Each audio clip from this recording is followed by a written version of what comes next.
Un 26 de julio de 2021, el mundo del metal amaneció de luto. Joey Jordison, cofundador y ex batería de Slipknot, había muerto a los 46 años. Su familia anunció que falleció pacíficamente mientras dormía, sin causas esclarecidas. Detrás de esa noticia, muchos recordaron con el corazón roto al enigmático músico enmascarado que revolucionó la batería en el heavy metal. Pero pocos conocían la odisea personal que Joey había vivido antes del final. En el punto más alto del éxito, a menudo se ocultan las sombras más oscuras tras la máscara. Esta es la historia de ascenso y caída de Joey Jordison, un viaje del héroe fracturado, del niño soñador en Iowa al icono mundial que enfrentó sus demonios interiores. Nathan Jonas Joey Jordison nació el 26 de abril de 1975 en Des Moines, Iowa, lejos de los reflectores de la gran ciudad. Su madre, Jackie, contó a Rolling Stone que, a los 3 años, su hijo se sentaba en el suelo y golpeaba ollas y sartenes con sorprendente ritmo. En casa, la música era algo más que un sonido de fondo, era el refugio de Joey. En entrevistas, Jordison dijo que odió la escuela y se sintió un marginado, era el chico más bajo de su clase, 1.65 metros aproximadamente, y sus compañeros lo insultaban. Mientras sus compañeros hablaban de deportes, él solo pensaba en riffs y redobles, lo que lo dejaba aislado, sin con quien compartir su pasión por el metal. Para colmo, sus padres se divorciaron cuando él era adolescente, obligándolo a madurar rápidamente y a ayudar en casa cuidando de sus 2 hermanas menores. Aquella responsabilidad temprana forjó en Joey un carácter decidido, pero también alimentó una rebeldía silenciosa. Joey pasaba horas solo con su batería y su guitarra, perfeccionando sus habilidades y canalizando sus frustraciones en cada golpe de baqueta.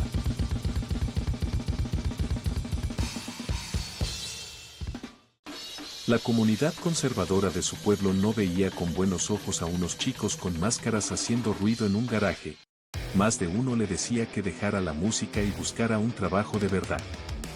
Esas críticas constantes se fueron acumulando en él, encendiendo una ira creativa que nunca lo abandonó. Años más tarde, Joey confesaría, hay un odio constante en mí.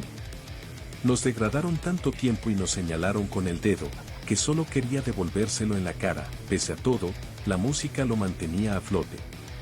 En la escena underground de Des Moines, el joven Jordison tocaba en bares y pequeños clubes. Uno de ellos, un local llamado The Runway, se convirtió en su segunda casa. Ahí, entre amplificadores maltrechos y un puñado de fieles headbangers, Joey encontraría a sus futuros hermanos de armas. En ese circuito local conoció a Paul Gray SoundCloud. Jordison cofundó en 1995 la banda que se convertiría en Slipknot junto a Sean Crean y Paul Gray. Diversas entrevistas indican que, durante una sesión de lluvia de ideas, fue él quien propuso el nombre de Slipknot y diseñó con bolígrafo el primer logotipo tribal S en un escritorio de su padre.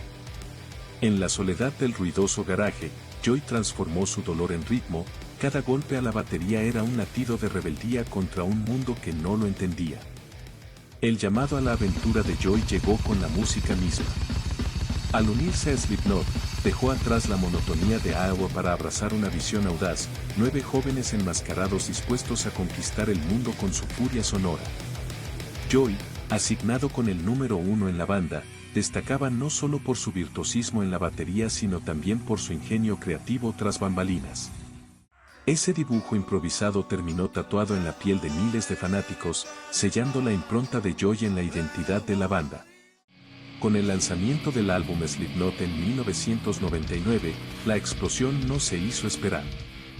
Su técnica rápida e inventiva al doble bombo impulsó el éxito de los discos Slipknot 1999 y Iowa 2001.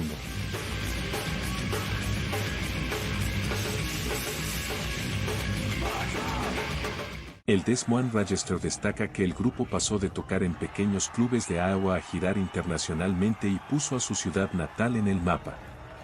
Detrás del kit, Jordison era el motor imparable, su velocidad y precisión redefinieron lo que podía hacer un baterista de metal. Joy se ganó la reputación de ser uno de los músicos más influyentes del metal moderno, su presencia se hizo sentir en portadas de revistas especializadas y premios de la industria. En el escenario, Joy brillaba con luz propia a pesar de ocultar su rostro tras una máscara inexpresiva. En la gira de Iowa, sorprendía al público con un solo de batería literalmente invertido. Atado a una plataforma que se elevaba y giraba hasta quedar boca abajo, seguía tocando con ferocidad mientras el público rugía atónito.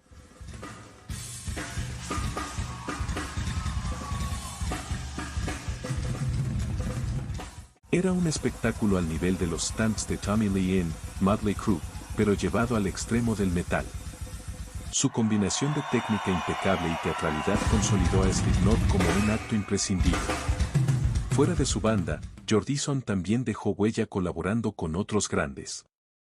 En 2004 protagonizó un momento histórico cuando Lars Ulrich de Metallica enfermó horas antes de un show en el Download Festival. Frente a 100.000 espectadores, Joy subió al escenario y salvó el día tocando con Metallica 8 temas clásicos con apenas algunos ensayos. Actuó con Korn,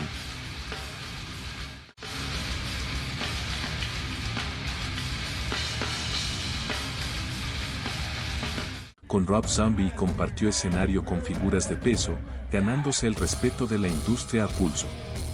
A comienzos de los 2000, Joey Jordison vivía el sueño que aquel niño solitario de Iowa apenas se habría atrevido a imaginar.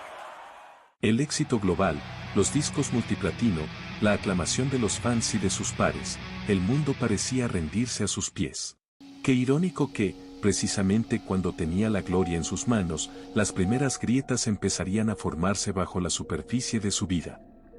La luz cegadora de la fama comenzaba a proyectar también las sombras de un destino incierto, insinuando que no hay cimas sin abismos acechando alrededor. Primer error, el éxito de Slipknot no vino sin consecuencias.